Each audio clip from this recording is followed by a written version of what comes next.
Hello students, standard 6 परिवेश हिंदी पाठमाला एवं अभ्यास पुस्तिका।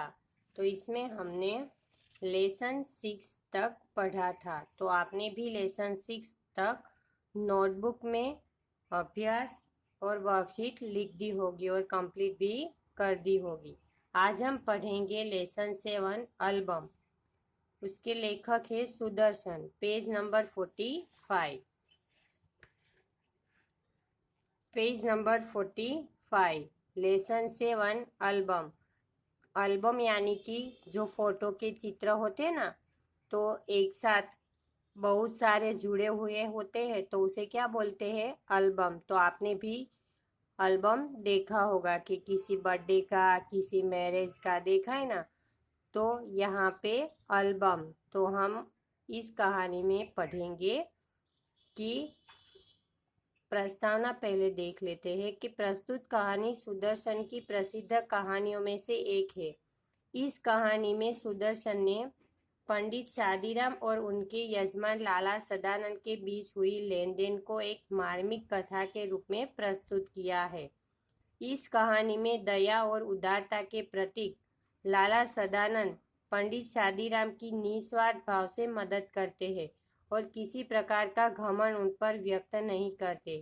लेखक ने कर्जदार और कर्जदाता दोनों के मन की वेदना और उदारता का अत्यंत सुंदर चित्रण प्रस्तुत किया है कि हम किसी के पास से वस्तुएं लेते हैं, उधार लेते हैं, तो बाद में हमें भी ऐसा लगता है ना, उसे कब वापस दे, कब वापस दे। तो उसे क्या बोलते हैं? उधार बोलते हैं, ऋण। तो यहाँ पर भी कि कर्जदार और कर्जदाता दोनों के मन की जो वेदना और उदारता है, वो यहाँ पे सुंदर चित्रण यहाँ पे प्रस्तुत किया गया है।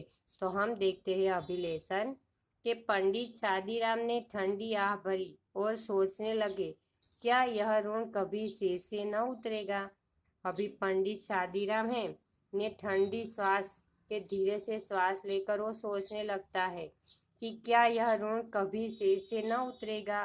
कि पंडित शादीराम है तो उन्हें लाला सदानंद के पास से 500 रुपये उधार लिए थे, तो उसे अब वापस करना है। तो धीरे धीरे वो क्या करता है कि अपने पास जो पैसे होते हैं वो बचाते हैं, पर वो सोचता है कि यह ऋण कभी सिर से न उतरेगा।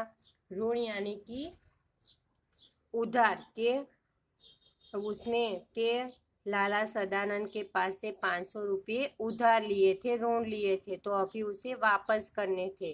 पर वे क्या थे? वे गरीब थे, परंतु दिल के बुरे न थे। वे चाहते थे कि जिस तरह भी हो अपने यजमान लाला सदानंद का रुपया अदा कर दे। उनके लिए एक एक पैसा मोहर के बराबर था। अपना पेट काटकर बचाते थे, मगर जब 4 पैसे जमा हो जाते तो कोई न कोई ऐसा खर्च निकल आता था जिसे सारा रुपया उठ जाता। शादीराम के हृदय पर बर्छियां चल जाती थी, मगर वे कुछ कर न सकते थे कि वे बहुत ही गरीब थे कि वह परंतु वो दिल के बुरे नहीं थे, दिल के वो बहुत ही अच्छे आदमी थे। वे चाहते थे कि जिस तरह भी हो अपने यजमान लाला सदानंद का रुपया अदा कर दे। यजमान यानी कि धार्मिक कार्य कराने वाला। तो पंडित शादीराम है तो वहाँ पे वो यजमान यानी कि कुछ पूजा पाठ वो सब कराते थे। तो अपने यजमान की लाला सदानंद का रुपया अदा कर दे के उसे जो उधार लिया है 500 रुपये, तो वो वापस कर दे।